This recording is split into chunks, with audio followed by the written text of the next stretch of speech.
Y es verdad que después de 25 años, en realidad 26 ya, los que llevamos publicando cada día una entrevista en la contraportada, ha llegado un punto en que he pensado, ostras, la humanidad se divide en dos partes. La que ya he entrevistado y la que entrevistaré. Y ya con eso voy haciendo, porque la gente no se acaba nunca.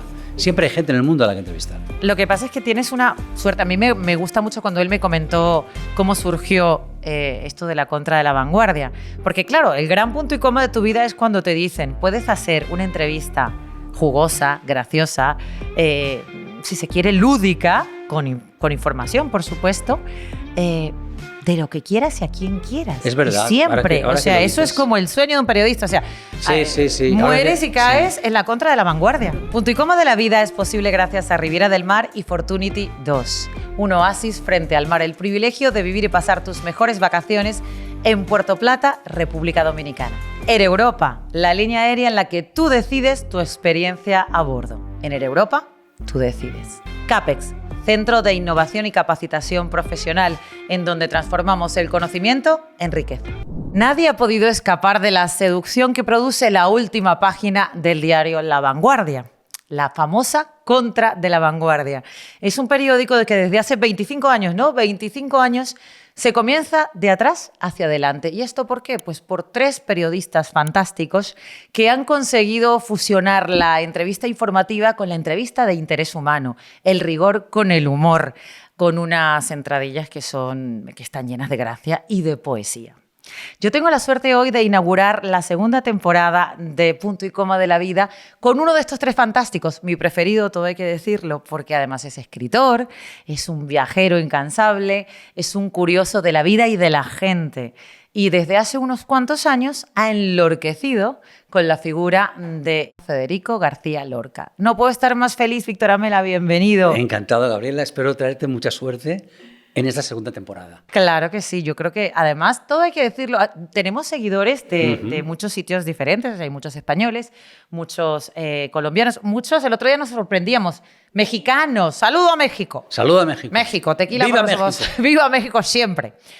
También pues, de República Dominicana, por supuesto, cómo no. venezolanos, hay gente de muchos sitios diferentes. Entonces, si no lo sabéis, os cuento que en España yo creo que no eres nadie si no has salido en la contra de la vanguardia. O sea, entrar en la contra de la vanguardia es como, no sé, como el otro día decía Marta Robles, que es como no estar nunca en un crucigrama, ¿no? O sea, cuando sale en un crucigrama ya, pues es el crucigrama y la contra de la vanguardia. Marta Robles ha estado en la contra de la vanguardia. Te falta el crucigrama, Marta. Claro, yo he estado en un crucigrama y eso me honra muchísimo. En La Vanguardia hay 2 crucigramas, uno en castellano, otro en catalán. En los 2 he salido yo. O sea, por favor. Sí, qué maravilla. Ya, de ahí a la eternidad, Pero fíjate a la posteridad. Que la definición era algo así como endulza con miel.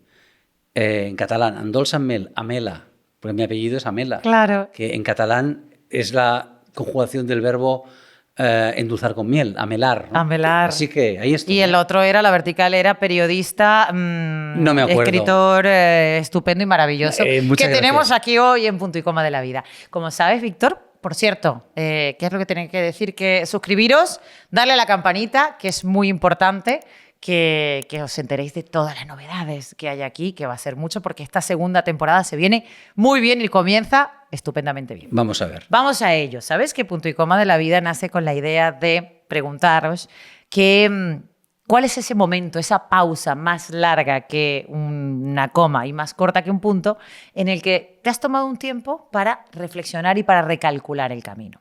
¿Cuál ha sido ese punto y coma en tu vida, Víctor Amela? Pues estoy a la espera de que haya una oportunidad de cogerse el punto y coma, porque justamente el otro día, el 2 de mayo, me di cuenta de que se cumplían justo 40 años, que se dice rápido, que entraba yo en La Vanguardia como becario. 40 años. Y ya no he salido. Ya quedé abducido por el periodismo que me sedujo y me atrapó para siempre y que dure.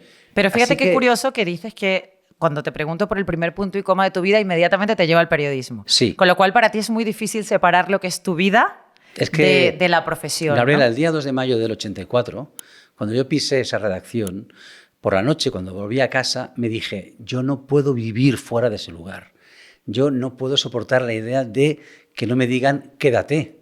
yo quiero quedarme ahí para siempre. Así fue, afortunadamente, pero no podía entender qué podía hacer yo en este mundo que no fuera estar en esa redacción intentando contar alguna historia, estando ahí para contarle a la gente las historias de las que luego hablarán en la sobremesa, en la mesa del café, en el trabajo y en casa. Me parecía el máximo poder. Sentí la erótica del poderoso. Para mí no hay poder mayor que contar historias y que luego otros las acusen, las repliquen. Claro. ¿Sí? No, y no solamente eso, sino que las den como una verdad absoluta, ¿no? Cosa que antes quizá porque había una rigurosidad un poco más grande, ¿no? Ahora al haber más medios, evidentemente ahora hay más medios y hay más posibilidades de que haya más noticias falsas, obviamente, pero yo me acuerdo siempre de mi abuela que comentaba alguna noticia con sus amigas y decía, ¿y cómo lo sabes?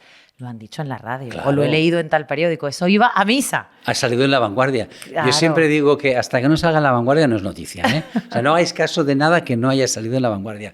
Y es verdad que después de 25 años, en realidad 26 ya, los que llevamos publicando cada día una entrevista en la contraportada, ha llegado un punto en que he pensado, ostras, la humanidad se divide en dos partes. La que ya he entrevistado y la que entrevistaré. Y ya con eso voy haciendo, porque la gente no se acaba nunca. Siempre hay gente en el mundo a la que entrevistar. Lo que pasa es que tienes una suerte. A mí me gusta mucho cuando él me comentó cómo surgió esto de la contra de La Vanguardia. Porque claro, el gran punto y coma de tu vida es cuando te dicen, puedes hacer una entrevista jugosa, graciosa, si se quiere lúdica, con información, por supuesto, de lo que quieras y a quien quieras. Es verdad. Y siempre. Ahora que eso es como el sueño de un periodista. O sea, sí. mueres y caes en la contra de La Vanguardia. Ahora que lo dices, un punto y coma fue un día a las 8 de la mañana en que yo me presento a esa hora ante el despacho del director de La Vanguardia, entonces, Juan Tapia, y le digo a la secretaria, ¿ha llegado el director? Y me dice, no, llega a las 9, ya lo sabes. Y yo le dije, pues si no te importa, me siento en esta sillita y le espero. Y tú dirás, bueno, ¿y por qué? Bueno, pues porque el día anterior el director me llamó a su despacho y me propuso hacer, este verano vamos a hacer unas entrevistas en la contraportada que seréis Luis Amiguet y Mas Sanchís y tú si quieres. Y yo le dije que no. ¿Pero por qué? Porque yo había tenido un niño hacía poco, llevaba un año agobiadísimo, muy quemado, con un único sueño, que llegara el mes de julio, irme de vacaciones con mi mujer, mi niño pequeño, además ella estaba embarazada de otro, y no tenía otro objetivo en la vida. Y cuando el director me propuso más trabajo, le dije no. Pero esa noche... ¿Te das cuenta de lo que podría haber cambiado tu vida? Por eso si te lo él digo. te dice, vale, no. Por eso te lo digo. Esa noche reflexioné, hablé con Luis Amiguet, me dijo, Víctor, si dices que no una vez al director, ya nunca más te propondrá nada. Estás muerto. Y a las 8 de la mañana yo estaba allí. Llegó el director, entro y le digo... Con una manzana. Sí, le digo, perdona, director, pero ayer yo estaba ofuscado. Te dije una cosa que no pienso, porque creo que nunca nadie me ha ofrecido... No quiero estar con mi mujer que con mis hijos. Sí, odio el verano. No dije eso. Dije, nunca nadie me ha ofrecido un trabajo más bonito que el que tú ayer me ofreciste, así que te digo que sí y cuando empiezo, ya. ¿Qué mejor en el periodismo que elegir a quién vas a entrevistar, preguntarle lo que te dé la gana y hacer algo bonito con una entrevista? Y me dijo, venga, ve con Luis y con Ima y proponedme ya una lista. Y así se cumplió un punto y coma que me ha llevado hasta aquí, a conocerte a ti. Claro que sí. Y a entrevistarte a ti. Es verdad que yo he salido de la contra de La Vanguardia, perdón, pero esto lo tengo que decir, lo digo muchísimo, lo he puesto en Wikipedia, evidentemente me he metido y salió en la contra de La Vanguardia. Porque publicas este libro maravilloso, esta novela que tenéis que leer porque es vibrante, fantástica, ambientada en Madrid de los 80, no os la perdáis, y ahí me explicabas qué había detrás de esta novela. No, y además... tengo que decirlo porque fue una conversación... Claro, hablar con Víctor es una delicia porque es un tío muy divertido y muy inteligente, pero hablamos prácticamente, no sé, como 2 horas. Sí, y yo dije, ¿cómo va a condensar? Porque si veis la contra de La Vanguardia, que a quienes no... bueno, los que estáis fuera de España podéis a través suscribiros de la web de La Vanguardia, a la web de La Vanguardia y entonces me parece que se paga al mes nada, muy poco, y puedes leer la contra de La Vanguardia, que de verdad es una delicia, es fantástica. Y me acuerdo que hablamos mucho, digo, ¿cómo va a condensar todo esto en 25 preguntas? Porque además, eso es lo que te iba a preguntar. ¿A quién de los tres, o a cuál de los tres, se le ocurrió el estilo de que La Vanguardia fuese tan diferente a la entrevista al uso. Claro, ¿no? pues después de que el director dijo, anda, corre, ve y reúnete con Luis y con Inma, nos metimos en un cuartito y durante 2, 3, 4, 5 días nos pusimos a debatir qué queríamos hacer. Y se dio la fortuna de que queríamos lo mismo, que es preguntar breve, preguntar conciso, escuchar y luego sintetizar la idea de lo que el entrevistado nos transmitía. ¿Para qué? Para no aburrir al lector. Queríamos que cualquier lector que empezara a leer nuestra entrevista llegara al final, porque al final sobre todo está la firma. Entonces uno quiere que lleguen a su firma. Y ese propósito creo que mal que bien lo hemos conseguido, porque aquí sois estamos. Los precursores de cómo se escribe para redes sociales, ¿qué es eso? Un poquito sí, es conciso, es verdad. directo, porque además, yo recuerdo que tenía un profesor en la universidad que decía, no escribo más corto porque no tengo más tiempo. Claro. Porque escribir corto requiere mucho tiempo, es verdad, porque ser conciso, ser directo, saber identificar rápidamente, que entiendo que tú ya lo haces en la conversación, qué es lo importante, cuál va a ser el título, sí. dónde vas a subrayar. Claro. Eso es muy difícil, requiere mucha práctica, mucha habilidad y mucho ingenio. Oficio. Nosotros, yo hablo por mí, durante 25 años he desarrollado este oficio. O sea, yo puedo estar escuchando a una persona 2 horas, pero sé lo que a mí me parece más interesante y lo sintetizo para que el entrevistado entienda que he transmitido una verdad y que no le he traicionado en nada. Pero puede que otra persona que tomara notas de esa entrevista hiciera una entrevista distinta. Claro. Yo hago la mía, la que es. Yo tengo un truco, que es, ¿cómo empiezo a transcribir? Me pregunto, si yo ahora me sentara en una sobremesa a tomar unas cervezas con unos amigos y me preguntaran, ¿qué tal, Gabriela Llanos? ¿Qué te ha contado? Lo primero que yo les contaría, eso es lo que hay que poner al comienzo de la entrevista.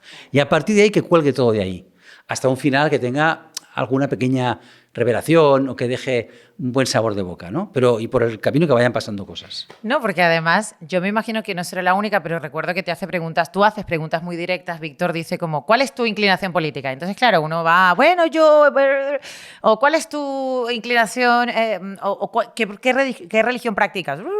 Y luego lo lees y son 3 Entonces, palabras. claro, luego dices, hijo, ¿y cómo? O sea, sabe más que yo lo que yo pienso y lo que yo...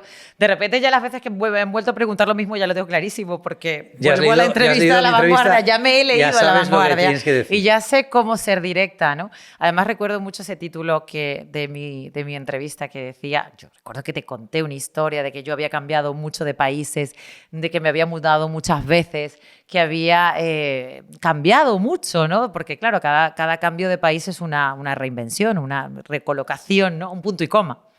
Y me acuerdo que tú titulaste La vida es mucho más amable con los atrevidos. Sí. Dije, ¡guau! Sí, la vida se porta bien con los atrevidos. Me pareció una frase muy bonita que tú en algún momento me dijiste. Claro, en algún momento la habré soltado, claro. Y yo diría que tú me la dijiste porque tu padre te la había dicho o no, o es tuya. No lo sé, eso no lo recuerdo. Pero me pareció que te resumía bien. Si era buena, seguro que fue mi padre, pues que ves, era un tío pero yo entendí lapidario. Que en esa frase estabas tú. Y por eso la elijo, porque cuando uno titula, tiene la tentación de poner algo muy llamativo, pero si eso muy llamativo luego no refleja ni la conversación ni el personaje, es una traición. Y el lector se da cuenta y ya no te lee con confianza. Tienes que siempre darle al lector lo que le has prometido en el título, para que siga leyéndote en el futuro. Claro. Y nunca se ha quejado nadie, como en plan, ese no me ha gustado mi entrevista, nunca nadie te ha llamado para decir, Víctor, ¿por qué me has hecho esto? Si yo realmente... Bueno, han pasado cosas. Tío, que nos queremos. Han pasado cosas, pero siempre han sido pequeños malentendidos que se han solucionado, ¿no? Hubo un político que cuando ganó en España el gobierno Aznar, pues lo enviaron a Europa. Y él, yo le entrevisté, en este caso, creo que fue por teléfono, que no hago nunca entrevistas por teléfono, siempre presenciales. Pero me dijo una cosa que era verdad, me dijo, nadie en Europa conoce a Aznar. Bueno, yo no consideré que fuera una frase ofensiva, es muy buena. Ni además lesiva. Es muy buena para título. Y lo puse en el titular porque me parecía que reflejaba el momento. Claro. Bueno, sentó fatal en Génova, parece ser, y hubo un pequeño terremoto, llamaron al director y el director me llamó a mí al despacho. Yo pensé, ya está, estoy despedido. Hacía 3 semanas que ya... Y yo que no me fui de vacaciones hace 25 años. He durado 3 semanas.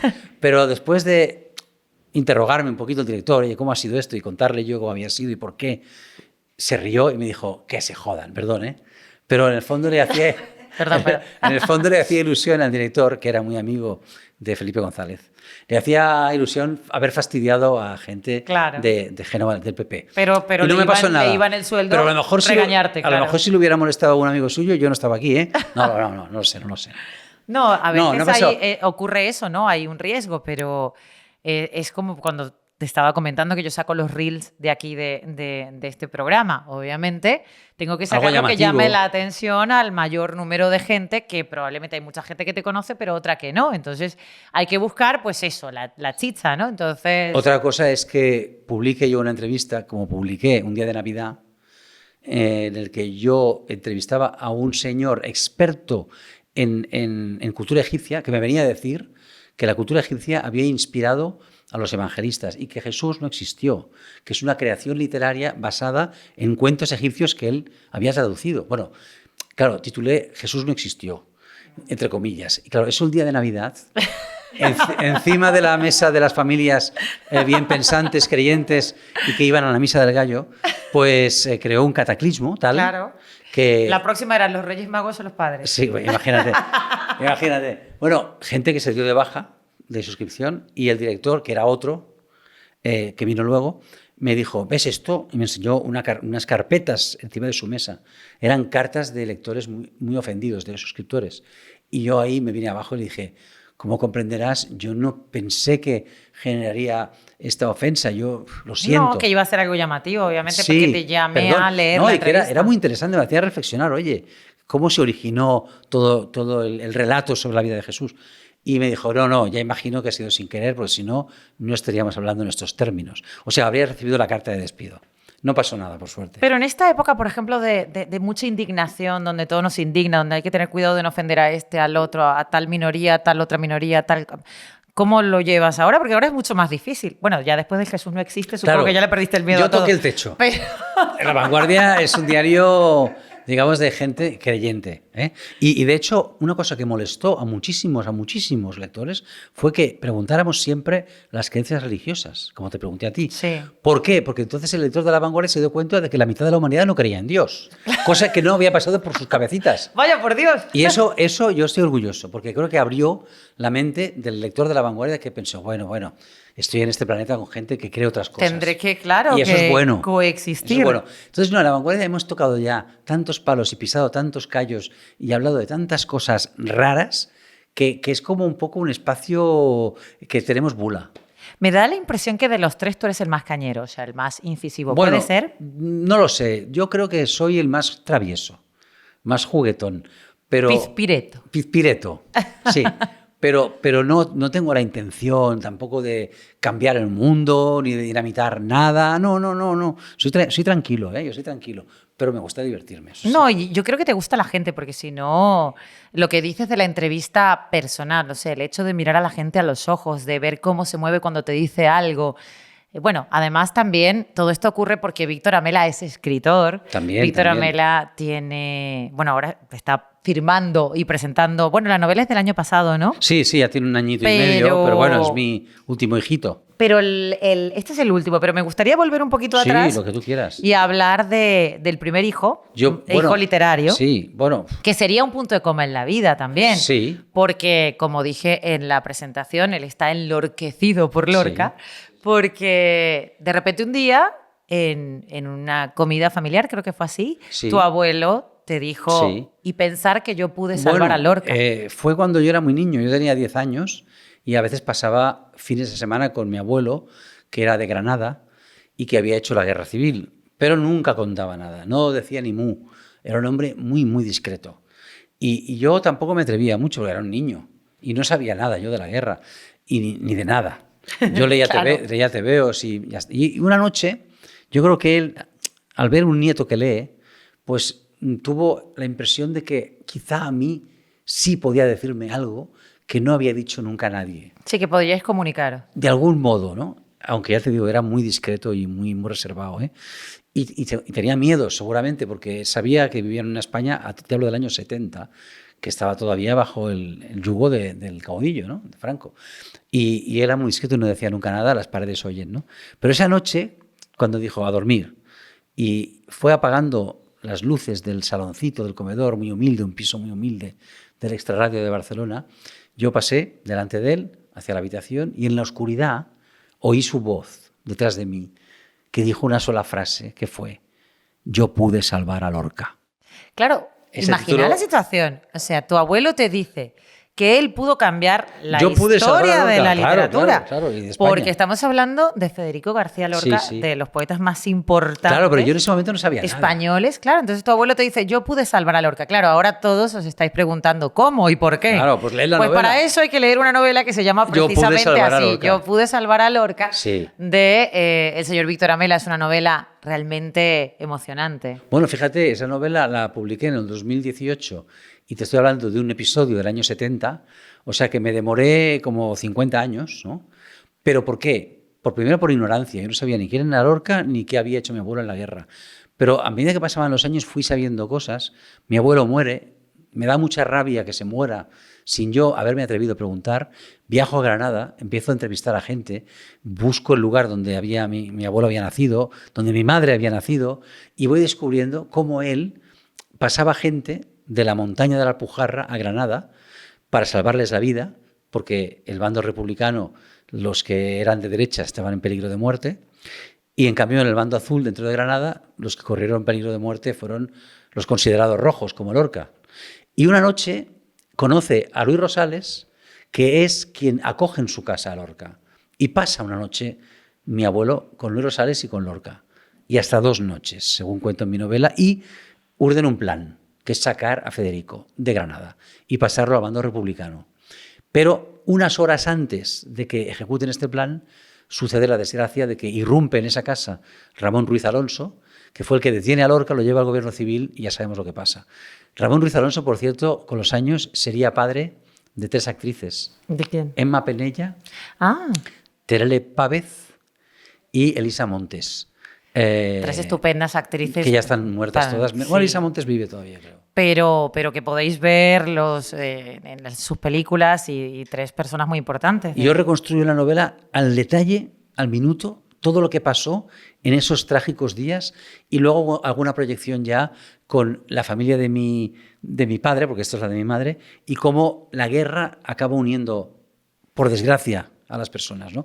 Porque yo existo porque hubo la guerra civil. Eso está en la novela explicado de la manera que se Sí, entiende. no, la novela realmente es apasionante y además apasionante es ver la labor de Víctor Amela, porque ahí se une el escritor Claro, con el periodista. claro, claro. Porque en todas las novelas de Víctor Amela, Víctor se va al lugar de los Sí, hechos, señora, sí, señora. entrevista a gente, averigua, porque luego viene, porque como ya quedó enlorquecido, como digo, ya Sí. era el amor por Lorca, entonces, en el momento de la pandemia, o sea, en plena pandemia, Año 20. él se va a Cuba. A Cuba, sí. Porque investigando, se entera de que los momentos más felices de la vida de Federico García Lorca ocurrieron ¿dónde? Allí en La Habana. Cuba, correcto. Entonces, él se toma un avión, Sí, se va sí. a La Habana, Yo era el único en turista. pleno momento de No COVID. había ningún español, yo creo que ningún turista en Cuba.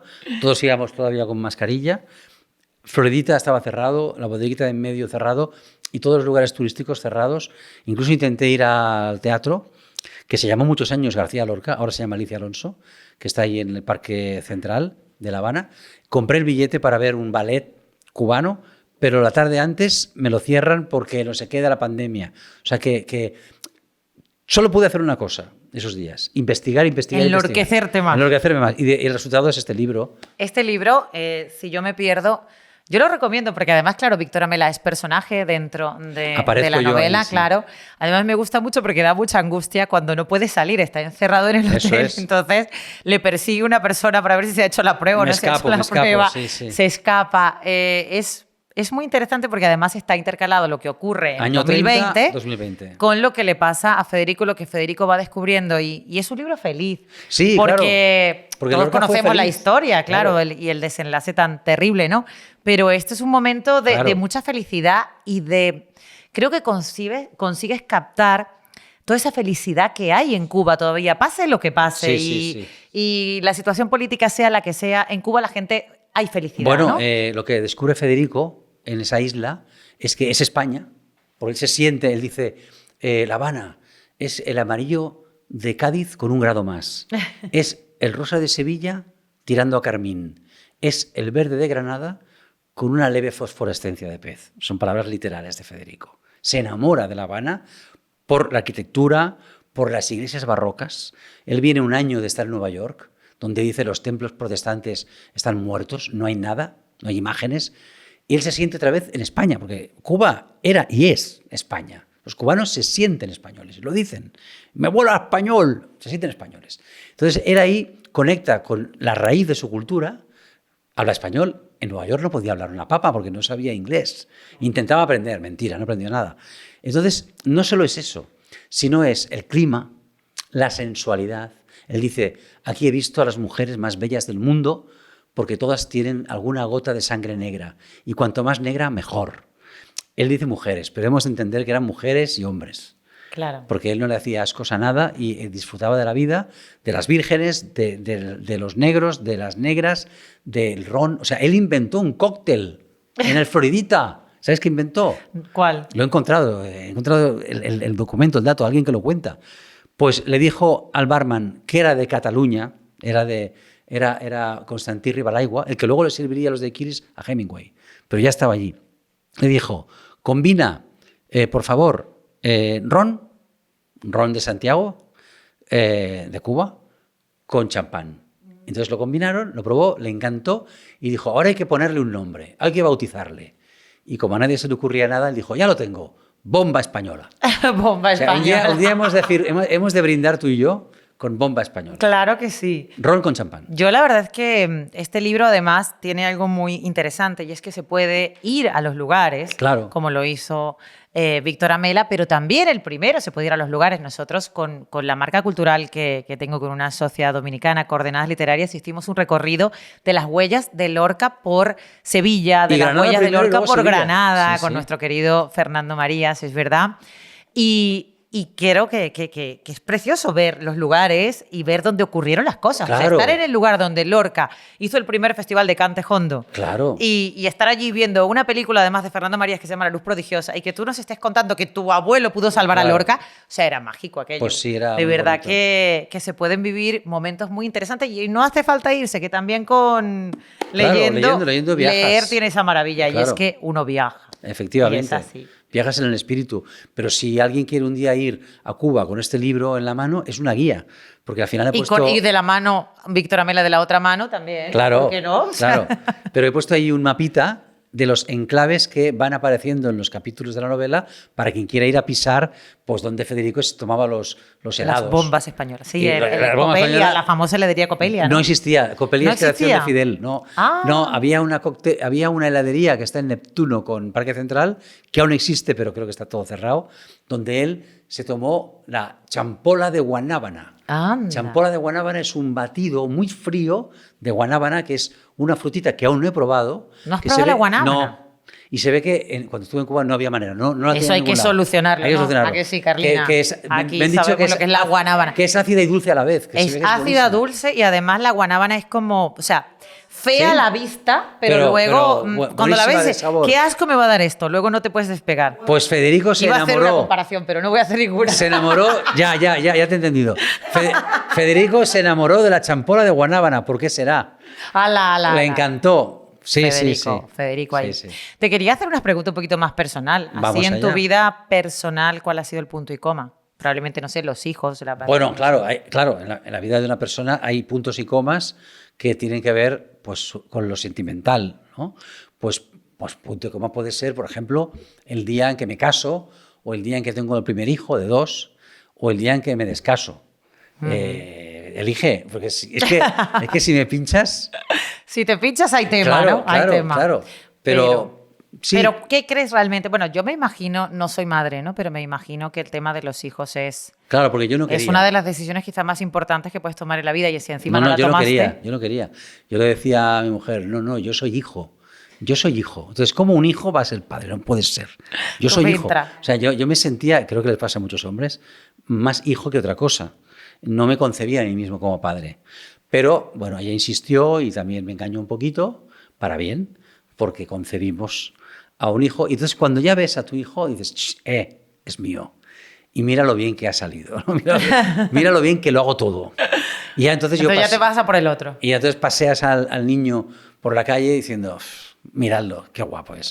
Sí, sí. Y porque uno al final, yo creo que punto y coma es reinventarse, o sea, mitificarse uno mismo, ¿no? Sí. O sea, darle a todo lo que uno hace una relevancia, una importancia, porque si no, qué gracia es tiene, como ¿no? que de repente, yo lo veo así, ¿no? Lo del punto y coma lo veo como que estamos aquí sentados y de repente se abre una puerta, entonces tú tienes que ver cuál vas a coger, ¿no? Con lo que sabes, con lo que has aprendido, con la mochila que llevas, por qué puerta te vas a meter, ¿no? Y hay puertas que son comprometidas y cuando las has cogido, por ejemplo, cuando yo me separé, ¿no? Cuando coges esa puerta dices, bueno, ya está, ya lo he hecho, pero ¿y si volviera atrás? ¿Y si, claro, te pasa por la cabeza. ¿Y si me he equivocado? ¿Y si he cometido un error? ¿Y si debería haberme quedado? Pero es un momento.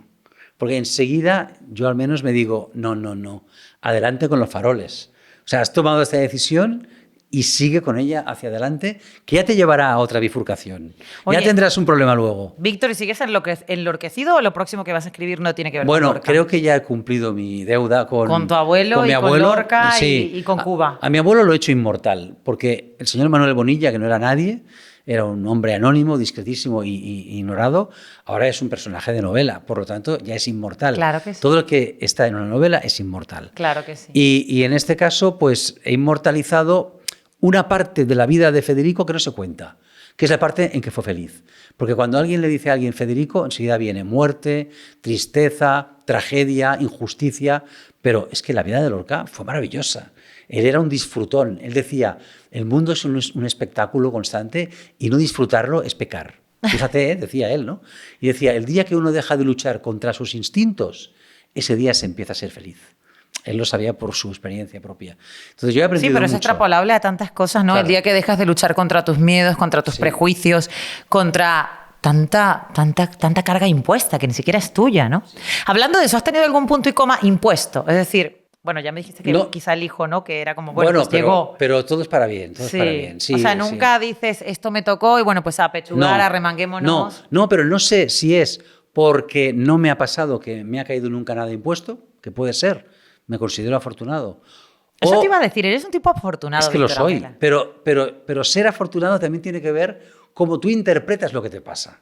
Porque si tú a cada cosa que te pasa interpretas que es una adversidad, entonces eres un desgraciado. Sí. Pero si cada cosa que te pasa la ves como una aventura, una oportunidad, un aprendizaje, un regalo, entonces eres afortunado. Claro. Hasta un accidente de coche puedes interpretarlo como una fortuna por mil y una cosas que no hace falta detallar, pero que están ahí. Entonces, yo soy afortunado, creo que al 50%, porque no me ha pasado nada lamentable en exceso y porque he sabido revertir cualquier adversidad en algo favorable a mí. Y porque te sigue gustando lo que haces. ¿Sabes que cuando uno hace, la gente dice, bueno, claro, 25 años, 30 años dedicándote a lo mismo, tal vez... Y tú disfrutas de todas las entrevistas, disfrutas de seguir conociendo gente, disfrutas de venir a Madrid a entrevistar gente, de irte afuera para entrevistarles, de cada conversación y se te nota. El otro día Ramón de España, que es muy amigo mío y ha sido un periodista que ha hecho muchas entrevistas, me hizo una parecida a esta, un podcast en La Vanguardia, y me dice, yo la verdad, Víctor, lo que no entiendo es cómo todavía... te apetece, a mí en su día me apeteció, pero ya hace años que no. Y no sé cómo a ti te sigue apeteciendo encontrarte con gente y que te cuenten sus tonterías y escuchar. Y le digo, pues sí, Ramón, tengo esa suerte, me encanta. Pero insisto que también tiene mucho que ver con el ser novelista, ¿no? Yo también. Siempre digo, en cualquier conversación puede surgir la llama esa, las dos piedras que frotas, y es una idea. Y eso me parece una maravilla. O sea, una de mis novelas anteriores a las dos últimas de Lorca, Amor contra Roma, nace de una conversación que tengo con un experto en Roma antigua que me cuenta que Ovidio, el poeta Ovidio, que escribió Ars Amatoria, el arte de amar, por primera vez contaba él cómo había que hacer para seducir a una mujer y darle placer, cosa que ningún varón en toda la historia de la humanidad se había planteado nunca. No se trataba, el hombre no había venido al mundo a dar placer a una mujer, había venido a dominarla y a darse el placer a sí mismo. Y es Ovidio quien pone esto negro sobre blanco. Y a mí me pareció que eso merecía una novela. Claro, me puse a investigar sobre Ovidio, descubrí que Ovidio había tenido un encontronazo con Augusto, el emperador Augusto, el hombre más poderoso de la tierra, creo, de toda la humanidad, y que de ese encontronazo habían pasado cosas que si queréis saberlas, leed Amor contra Roma. Pues maravillosa esa novela y estoy muy orgulloso.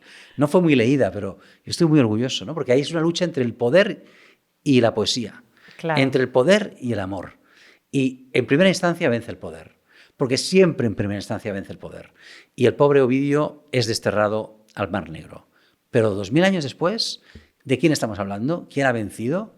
El amor y la poesía de Ovidio, que sigue siendo inmortal, está en las librerías, y que fue el que hizo que cuando tú tienes pareja, esa pareja que tienes quiera darte placer. ¿Fue gracias a quién? A Ovidio. ¿Y qué más Agradéceselo. descubriste sobre esto del placer y Ovidio? Bueno, el orgasmo compartido. O sea, el primer humano ¿Que habla de eso? y es un hombre que habla de esto es Ovidio y dice: hombres, más que conquistar tierras, más que vencer al enemigo con la espada, más placentero es ver gemir de placer a tu mujer en la cama. Dedicaos a esa conquista. Y los hombres dijeron: no nos vengas ahora con esto, que bastante lío tenemos. Que nos estamos matando afuera. por ahí, tío. Pero cundió entre la juventud de Roma, o sea, los jóvenes hippies de la Roma de hace 2000 años cogieron esto como algo que valía la pena probar y se pusieron a fornicar festivamente para conseguir el orgasmo femenino. Y a partir de ahí pasa a unirse lo que era el matrimonio a la idea del placer sexual y del amor, cosa que en Occidente ahora ya van siempre juntos, ¿no? Claro, pero todo lo que tuvo que pasar luego, pero épocas de total oscuridad, claro, épocas sí. de total... Hubo oscuridad, pero hemos vuelto a Ovidio, Sí, afortunadamente. claro. Sí. Pero antes de Ovidio... Bueno, unos más que otros, pero bueno, sí. más que otros. Antes de Ovidio no se hablaba del placer de la mujer y después de Ovidio hubo épocas en las que tampoco. Pero fue él. Entonces por eso le dediqué una novela. O sea, y eso fue después por de una este podcast entrevista te van a que hice. invitar a más podcasts a que hables del ¿Ah, sí? placer de la mujer, seguramente. Bueno, yo os cuento cosas que aconsejaba Ovidio a los hombres y luego Ovidio, como se dio cuenta de que le podían acusar de no hablar de las mujeres, o sea, de no dar consejos a las mujeres, hizo otro librito donde daba consejos a las mujeres para estar guapas y conquistar a los hombres. ¿Ah, sí? Sí. Pero sí, es sí. que hay que buscar Ahí eso. no, está en las librerías, buscar Ovidio. Al final todo nos lleva a lo mismo, a leer, a volver a los que sabían más que nosotros y a buscar en los clásicos. O sea, a mí cuando en un club de lectura me dicen, vamos a leer no sé qué, yo digo, sí, por supuesto que sí, porque para eso escribimos, para que nos leáis. Pero vamos a volver y a revisar siempre los clásicos, porque está todo ahí. Está todo. Decía Está todo Newton ahí. que todo lo que él había descubierto, fíjate, Newton cambió todo el paradigma científico desde él, antes de él y después de él. Él decía, yo todo lo que sé es porque voy caminando a hombros de gigantes. ¿Qué quería decir? Yo me subo a los hombros de los que me han precedido y todo su conocimiento yo lo adopto para desde él dar un paso más. Y eso es la literatura. Es todo lo que han vivido los que existieron antes de nosotros. ¿Por qué vamos a despreciarlo y a no aprender de ello? Si aprendes, ya tienes mucho ganado. Ay, ojalá, por favor, te escuchara la gente de la música, ¿no? Que tú ahora dices, dime uno de los integrantes de los Beatles. ¿Quién? Ya. A 17 años, ¿quién? Beatles, ¿cómo? Tal. No, pero alguien a quien le guste de verdad la música sabe. Yo espero. Porque Mira, ayer estuve yo haciendo... tengo una... ¿Ah, sí? estoy bastante descreída de muchas cosas con respecto a lo que va a sobrevivir o no. Entonces a veces me da un poco de pena, ¿no? Pero mira, al final todo nos lleva a rebuscar y a ir hacia atrás. Claro. Ayer entrevisté para La Contra, aquí en Madrid, a varias personas, ¿no? Una psiquiatra experta en adolescentes y es verdad que están como encerrándose, encapsulándose. Esa tráemela cada vez más. aquí, que yo quiero. Bueno, luego entrevisté a Alejo Stivel, que a lo mejor lo conoces. Ah, claro, el de Tequila, líder de Tequila. que él me dijo, yo soy músico porque un día mi madre trajo un disco de los Beatles a casa. Que además en Argentina... Además un gran productor, era el líder Sí, de Tequila sí, y luego se sí. convirtió en un gran productor musical. Sí. Es decir, que a la gente a la que le interesa de verdad algo, ya saben y ahondan y entienden. Lo que pasa es que ahora está todo muy disperso, es verdad, muy Sí. atomizado. Es muy Sí, es complicado. verdad, y es cierto que estamos como ahí. Hay un momento, quizá, yo tengo esperanza en que quizá esto vuelva un poco a los orígenes, ¿no? A realmente a hacer música con instrumentos y a hacer música de Música verdad en y directo. a encerrarse en un estudio el tiempo que hace falta sí. y en fin. Sin los aparatitos, sin los botoncitos. Sí, sin toda esta cosa, pero nada. Víctor, yo me quedaría hablando contigo un montón. De hecho, estoy pensando que para poder sacar, ¿no, Carlina? Los insert de este... O sea, lo más importante de esta entrevista, vamos a tener que llamar a Víctor Amela, porque yo no sé cómo lo vamos a hacer. Bueno. Él es experto en saber dónde está lo más importante. Y a mí me parece que todo lo que ha dicho es interesante. Todo lo que ha dicho merece un reel. Muchas gracias. Todo lo que ha dicho merece que de verdad tú que estás del otro lado lo escuches, te compres su libro, trates de leer La Vanguardia y sobre todo lo disfrutes. Víctor, yo estoy encantada. Ahora te tengo que decir una cosa. Necesito que le dejes una pregunta para la siguiente invitada, que es una colega, tanto periodista como escritora, Karma Chaparro. ¿Karma Chaparro? Karma Chaparro viene ahora en poquito. Pues entonces, mira, la entrevisté. Esa es tu cámara. La entrevisté en La Contra y no le hice una pregunta y te la voy a hacer ahora, Karma. Atenta, imagina, Karma, que soy un productor. Soy un hombre súper millonario. Es decir, tengo todo el presupuesto del mundo y te pido que hagas un programa de televisión. Yo te pago todo, te pago el sueldo que me pidas, pero además pongo en el presupuesto del programa todo mi dinero. Quiero solo que me digas a qué 2 personas querrías tener en este programa maravilloso hablado en español para todo el mundo, en el primero, en tu debut como presentadora, directora y presentadora de tu programa. Dime también qué título le pondrías a este programa y sobre todo eso, los 2 primeros invitados. Uy, qué preguntaza. Bueno, me encanta. A ver qué tal. O sea, me acabas de dejar a la altura del betún. Yo ya no tengo una pregunta tan buena para Carmen. ¿Qué dices? Víctor, gracias. Por favor, sabes Gabriela, que te quiero mucho, yo que de verdad que ha sido una entrevista estupenda. Ya sabéis, la podéis ver, tenéis que suscribiros, tenéis que darle a la campanita y sobre todo leer mucho y leer a Ovidio si queréis que las cosas funcionen bien en casa. Y a Lorca. y a Lorca, por supuesto que sí. Víctor, muchísimas gracias.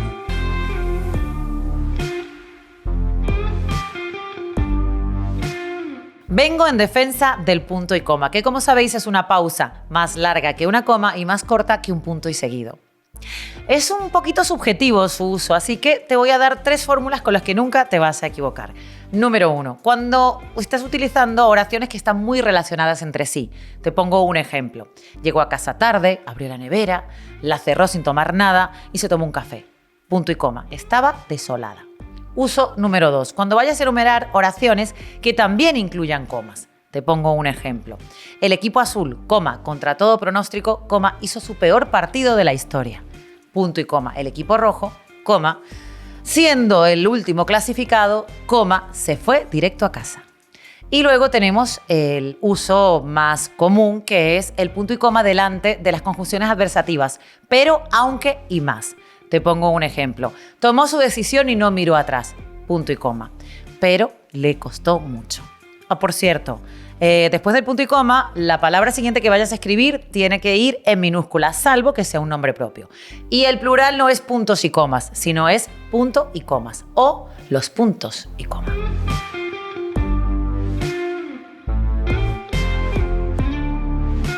Me he dado cuenta de que en mi vida he seguido un master plan. Yo que pensaba que era una improvisada, pero no, resulta que soy la más controladora del mundo. Todo esto lo descubrí una noche cenando en casa de una amiga de la infancia, Patricia se llama. Estábamos cenando allí con sus hijas y ella soltó esta perla. Jugar a las Barbies con Gaby era lo peor. Y yo dije, ¿cómo que lo peor? ¿Por qué? Y empezamos a reírnos juntas porque es cierto que cuando éramos pequeñas, teníamos 8 o 9 años, pues jugábamos a las Barbies y ella montaba su casita, entonces estaba el papá, la mamá, las niñas, el supermercado, la cuna, el perro. Y claro, cuando me tocaba a mí mis argumentos, según ella eran terribles, porque yo siempre proponía jugar a que éramos 3 amigas, que vivíamos enfrente de 3 amigos y que bueno, esas idas y venidas a pedir café, sal, azúcar, pues acababan en unas tragedias terribles o en unas apasionadas historias de amor o en 1000 cosas. Y por supuesto, mis Barbies, mis protagonistas no tenían hijos porque viajaban mucho y no tenían tiempo de tener hijos, ni perros, ni nada. En ese momento nos reímos porque efectivamente Patricia ha seguido el argumento de su vida, yo el mío.